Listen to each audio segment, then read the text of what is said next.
I'm John Kovach. I'm a newspaper editor. I'm a radio announcer. I'm a high school football coach. And since I was old enough to stand on the side of a stream next to my dad, I've been an angler. I've fished with bait, lures, and flies. I've fished with spinning gear, fly rods, jigging poles, and tip-ups. I've stood on ice, waded rapids, and been tossed about the deck of a boat. And I want you to love fishing, be it freshwater or salt, heavy flows, high seas, or cutting through a foot of ice, as much as I do, no matter what the quarry, no matter the tactics, no matter the chosen tackle. Welcome to Yankee Fisherman. Good afternoon, everybody. John Kovach with you. Another edition of Yankee Fisherman presented by the Dock Shop. If you're inside watching this, what are you doing? What's wrong with you? It's 80 degrees outside. Get out and do something. I'd get out and be fishing if I wasn't here. And it's pretty good from everything we're hearing. Guys are catching fish. I'm seeing reports within the past half hour, if you're watching this at 1 o'clock on Thursday, March 10th, of bait in the Long Island Sound already. So things are heating up fairly quickly. DEEP has started stocking. Now the waters are closed until opening day, April 9th. Save for your trout management areas, but there's plenty to do to get ready, and some of that is getting your tackle together. We spent some time at the Springfield Sportsman Show a couple weeks ago and met some really great tackle makers. They had a lot of stuff for fishermen to do there. They had a pond with fish in there and kids catching them, and just was able to talk to a lot of people who have a lot of exciting things going on. One of them is a tackle maker, Al Gaggs, algaggscustomlures.com. Al makes a soft bait that's really has a lot of people fired up. Let's throw it to Al. John Kovach, Yankee Fisherman at the Springfield Sportsman Show, catching up with Al Gagg of Al Gaggs Custom Lures, the Whippet Eel, the Whippet Fish. What sets these soft baits apart, Al? Well, basically, first of all, our eel is built on a horizontal instead of a vertical, and so it's vibration. If you look at our whippet fish, you'll see this head cut like this, concave, just the way it is right here. It allows the water to push over it, come back, and slide up, just the way you see it here. And this tail is cut at a 20-degree angle. So what happens is the tail's doing this, and this is doing this. If you look at it in the tank next to me, what you'll see what I mean, how much vibration comes off this. You'll see it shimmying side to side. If you look at the head, shimmying this way, and the tail doing this. By sending out that vibration, what actually happens is that the striped bass hit because of their vertical lines. Sends out radar. And so that's what sets these baits apart, and they're all hand poured. How much research went into coming up with the angles on this? A lot of research, basically. We actually did a lot of saltwater fishing for years with the prototypes before we really got going, and that's how we came up with this head. Because we wanted a head to swim, and we wanted a body to do something else. Because we were looking for vibration and sound, and now we got it. So, which was first, the eel or the fish? The eel. And I see you've got different lengths. What goes into deciding which to use? Okay, the length of the eel means this. During the early spring, your sand eels are very small, maybe 4-inch, hatchlings. As the summer goes on, let's say from April to June 1st, those eels go from 4 inches to 6. So hence we make a 6-inch. Now from June 1st to maybe August, they go from 6 to 8 inches. That's where we make the 8-inch.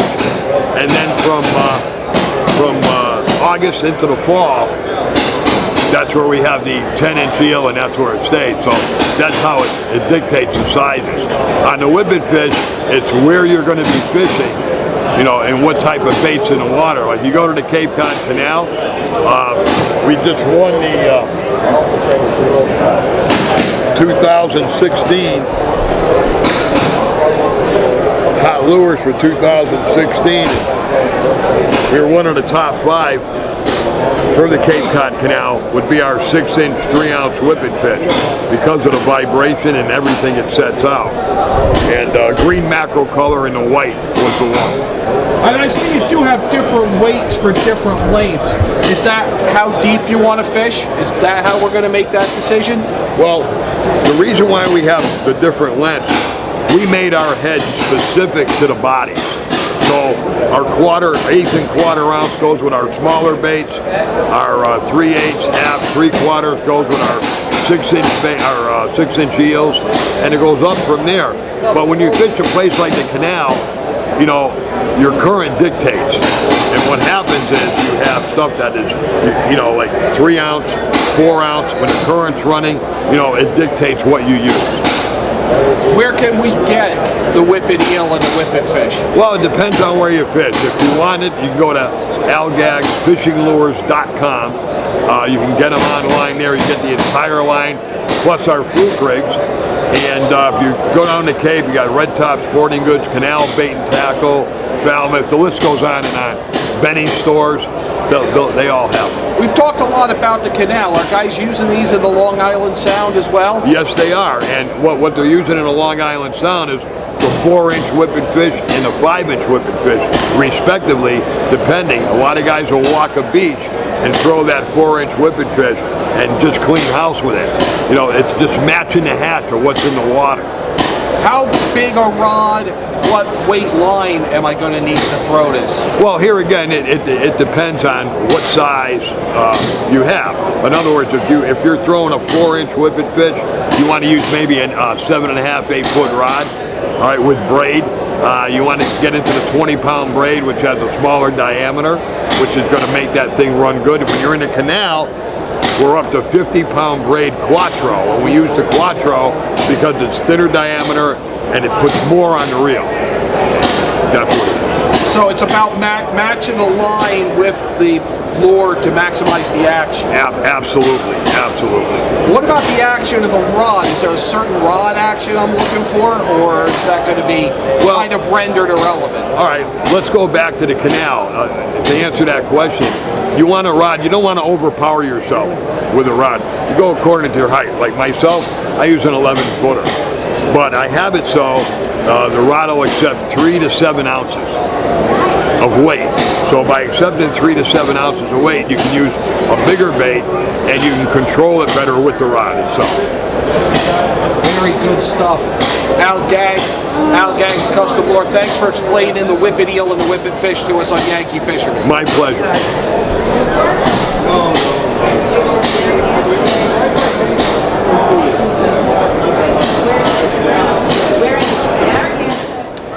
And just by way of an explanation, Al got the prime spot next to the paintball target practice, and that was the sound that you heard throughout our interview with Al Gagg.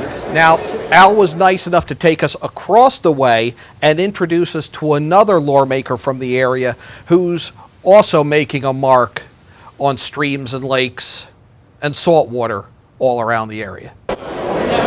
John Kovach, Yankee Fisherman at the Springfield Sportsman Show. We're with Ralph Diarco of Team Radfish. Ralph, you're out of Springfield hometown show here. Tell us about Radfish. Well, Radfish is a local company out of Springfield, Mass. We've been up and going about 4 or 5 years. We got some pretty awesome freshwater baits. We sell a quality product for fair prices, and that's Radfish lures basically. And these are soft baits? They are soft plastics. Some of our products have salt in them, a high salt content, which is awesome for the fish. Some don't, due to the fishing, whatever kind of fishing you do.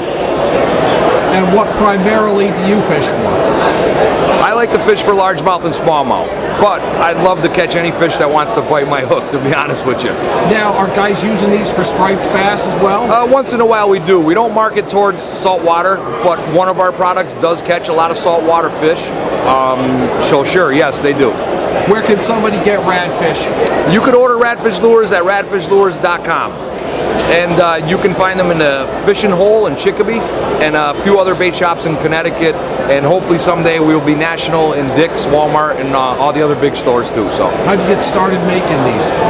I got started from just loving fishing, having a passion for fishing, and being involved with fishing, tinkering with stuff, noticing that some of the products weren't made right, and things like that. So just the love of fishing, the passion for fishing got us involved in the baits. Hand poured them all at the start? Actually, no. They're manufactured. Our manufacturer's been making baits for over 40 years. He's an ex-professional fisherman on the FLW tour, and everything is made in the USA. So all of our products are made in the USA.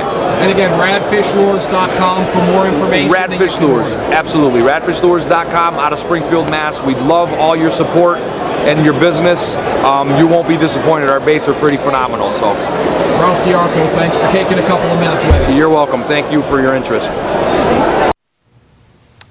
Now, while walking around the halls at the Springfield Sportsman Show, we came upon some hard body lures that are using a concept that we've come across with fly tires and in fly fishing. I had not seen it in hard body lures until I met Tom Reichert. John Kovach, Yankee Fisherman. We are at the Springfield Sportsman Show with Tom Reichert of Tom's Taz Lures. Taz as in Tasmania? As Tasmania. Do tell. Yes. What do we got? Well, we are the East Coast representative for this product. It has been the #1 selling freshwater lure in Australia for the last 5 or 6 years. And we have entertained these in the New England area for the last 3.5 years. We have a nice website. We do 8 or 10 shows a year. Today we're in Springfield, like John said. We'd like to show you some of the action on our lures. The beauty of this lure, you can flatline it like this. Basically a trolling lure. The beauty of this, there is no line twist because it is not connected to the line. The great other options of this lure, you can troll it, you can jig it, you can cast it. And this is attached just like you would attach a tube fly. Exactly. Where exactly. the line is going through the body of the lure, if you can see that, and then is tied to the hook separately. So that body is going to move, and if a fish were to hit it, it's going to bump the lure out of the way. The only thing that's going to get set is the hook. Exactly, exactly. Now, is this going to save the body of the lure from some of these more toothy fish, like a pike or a bluefish? It will, and another great option on this lure is all the high definition colors are underneath the polymer plastic, so you can beat it up on the structure all day or in your tackle box. End of the day, still looks brand new, no chip paint. Should last you many years. So this thing is built to last, and it's built to catch fish. And then the other unique thing is where I think most of us who are familiar with a crankbait have seen a bill. The bill is almost a wing on both sides of the body of this lure. That is correct, and it gives it a real erratic side-to-side motion in the water. One of the great things about this lure is you don't have to make it work. It works all by itself. If you're just casting it out there, a nice, slow, easy cast, and an easy reel back, and you will see the action, and you won't believe it. And you can jig this as well, and we'll call it a wing because I don't know what they call it. Yep. We'll flatten it out, and it'll settle. It will. It will. And you can actually change, when we jig it, we actually change the lure backwards, put the wings towards the hook, and while jigging, you'll get much more erratic side-to-side action. And some days that just really turns them on because it's a motion that the fish have not seen. And you could, because this is attached like a tube fly, you could use a single, you could use a treble. It's your choice what hook you associate with it. Exactly, and we sell both. Usually when we're jigging, say for walleye, we'll do a single hook, put a perch eye on there, move the lure backwards, jig, and you will find great success with that. Variety of colors, are they all bait fish representations, or are they designed to trigger a strike? Well, yeah, we do have probably about 10 or 12 natural bait looking colors. which all work great and really simulate a shiner or a minnow or a perch color. A lot of the other colors, some of them are real wild, high definition pinks and oranges, but we've found great success with those, with the salmon and the trout. We fish all the Connecticut trophy lakes, and you will be surprised on how many fishermen use these lures. They won't tell you they do, because everything's a secret. Of course it is. But we have been doing this for 3.5 years, and last month we have hit over our 30,000th lure. Wow. Sold on the internet and at shows. Where can you be found on the internet? At tomstazlures.com. And we'll have that up on our website. That's tomstazlures.com. Or at a show like this. It's really an intriguing concept, and it's one I haven't seen, and it's always refreshing when you come around to these shows like we do and find a concept that you haven't seen before. This truly is one. Oh, it definitely is. I mean, it's something different, and everybody needs something a little different in their box once in a while, because nothing works every day, and we totally understand that. Great stuff. Tom Reichert, Tom's Taz Lures, thanks for joining us on Yankee Fisherman. Thank you. For it to get warmer so you can start fishing again, get over to the Dock Shop, where they have the latest in fishing tackle, marine electronics, boating supplies, and more. But remember, the Dock Shop isn't your average tackle shop. You'll also find the finest selection of nautical apparel, jewelry, home decor, and gifts in New England. Boater, beach bum, fisherman, or simply love the New England coast, this is a unique place to shop. The Dock Shop, 51 Tokenique Road, Darien, 609 Riverside Avenue, Westport, dockshop.com. When you experience a sports injury, you want to get better and fast. Coastal Ortho Express gives you direct access to orthopedic care quickly. Their physicians are fellowship trained in sports medicine at world-class universities and are also team doctors for area football teams. For specialized personal care of sports injuries, go to Coastal Ortho Express. Open Monday through Saturday in the iPark Building, 761 Main Avenue in Norwalk, or coastalorthoexpress.com. Coastal Orthopedics, keeping you on the move.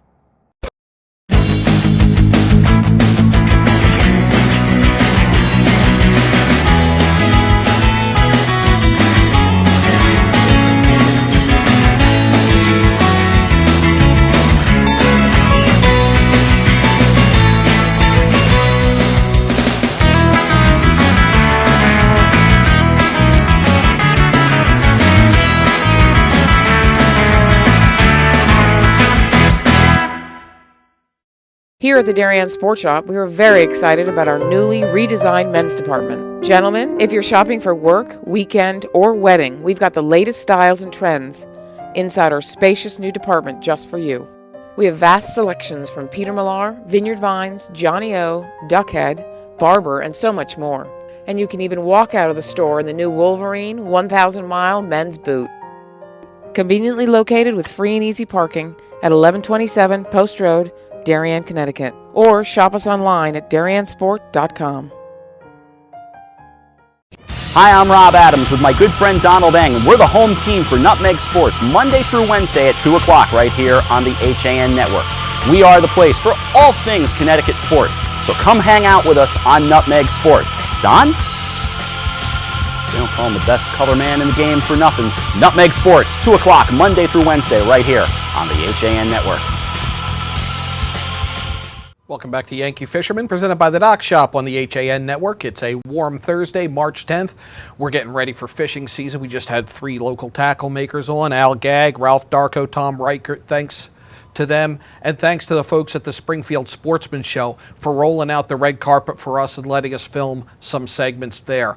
We got the same access up at Art of the Angler some months ago up in Danbury, and over the weekend, stopped by the Housatonic Fly Fishermen's Association's annual expo in Wallingford, ran into an old friend who we had interviewed up at Danbury during Art of the Angler, and he showed us how to make an articulated fly. Now, these really impart a lot of extra movement and a more lifelike action into a streamer. So let's go to Mike Civic from West Haven and take a look at how he ties articulated streamers. Yankee Fisherman, Art of the Angler in Danbury, Connecticut, presented by the Catskill Fly Fishing Center Museum.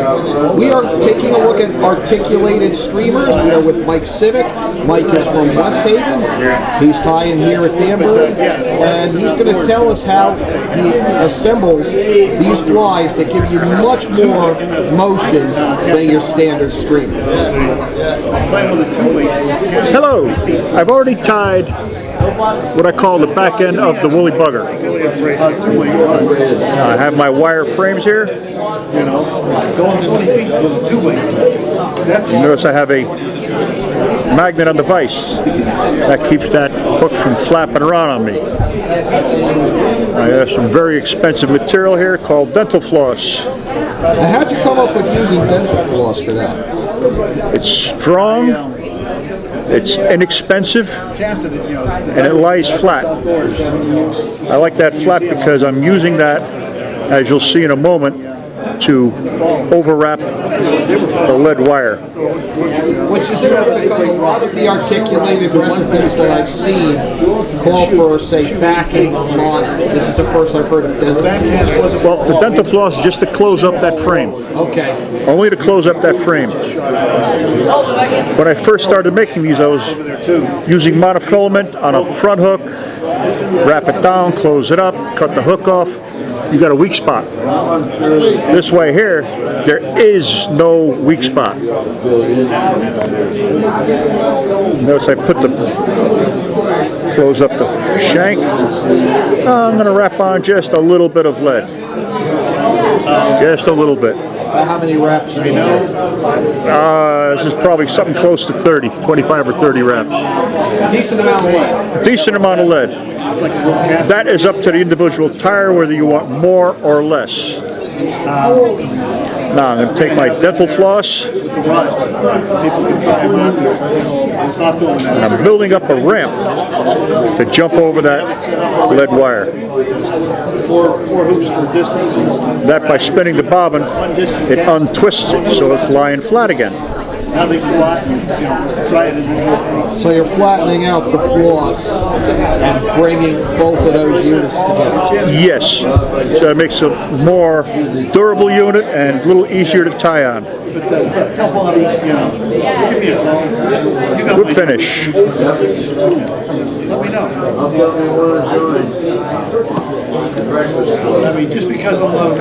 Now I tie my flies not for speed, but for durability.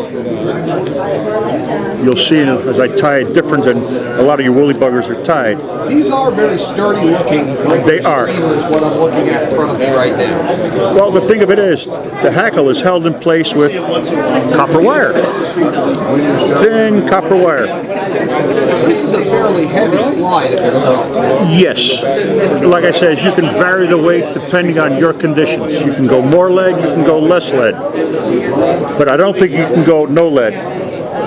Now I'm wrapping in my chenille. Some real expensive, hard as nails. Why they don't sell that in fly shops just like that?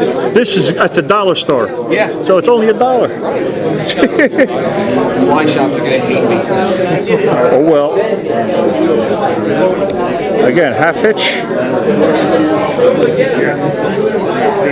Now I'm wrapping the chenille forward. A rotary vise makes life very easy. Especially when you want to tie up large quantities. Now we have a saddle hackle here.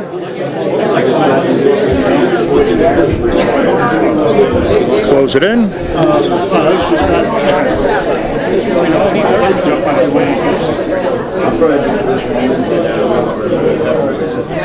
Now we decided to go out and have some fun with the local ponds. Now it's time I have 16 bluegills and 2 bats. Wrap the hackle back. Water temperature way down. Secure with the wire. Oop, there goes the end. So you go back with the hackle and then forward with the copper wire. Makes it bulletproof. On one of my articulated flies when I was in Alaska. I caught around 30 northern pike, and the fly was good to go for the next day. That's amazing. Well, like I said, I'm not building for speed. I'm building for that durability. Maybe I can tie up a woolly bugger that's, instead of it taking 10 total minutes, maybe get it down to 3, but in a day's fishing, I'm going to go through 6 of them as opposed to 1. I haven't gained anything. Come on. Tying on 4 more flies during the course of the day to replace the ones that got worn up. Like I said, my good friend of mine, my very close buddy, when he had his lodge, he was amazed how well they held up. Now, you caught pike on these in Alaska. What other applications on these articulated streams? This is an Alaskan size egg-sucking leech. These are all Alaskan size flies. Would I use them around here? Of course I would. I'm not going to put them on a 4-weight rod. I'm using a 6, possibly even a 7-weight rod. Saltwater applications? Saltwater woolly bugger. There we go. It's got eyes on it, and it's tied with a saltwater hook. There we go. Good stuff. Mike Civic of West Haven, thanks for joining us and You're quite some welcome. articulated streamers. Are you hoping winter is finally in our rearview mirror? Can't wait for the air and water temperatures to start rising? Well, if the answer is yes, you need to get over to Darien or Westport and stop by the Dock Shop, where it's always summer. Both shops are being stocked with lots of new merchandise, including fishing tackle, marine electronics, boating supplies, and more. But remember, the Dock Shop isn't your average tackle shop. At the Dock Shop, you'll also find the finest selection of nautical apparel, jewelry, home decor, and gifts in New England.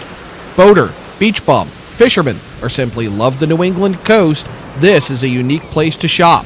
The Dock Shop, 51 Tokenique Road, Darien, and 609 Riverside Avenue, Westport. Online at dockshop.com. I really wanted something that felt like a home. Coming from a big house, I wanted the feel of a home as opposed to a condo. The construction is incredible, whether it's the floors, the fireplace, the moldings, the lighting. It's as peaceful as my home was in the middle of the woods. It feels like a house. It does not feel like a condo or a townhome. I feel like I'm in my house.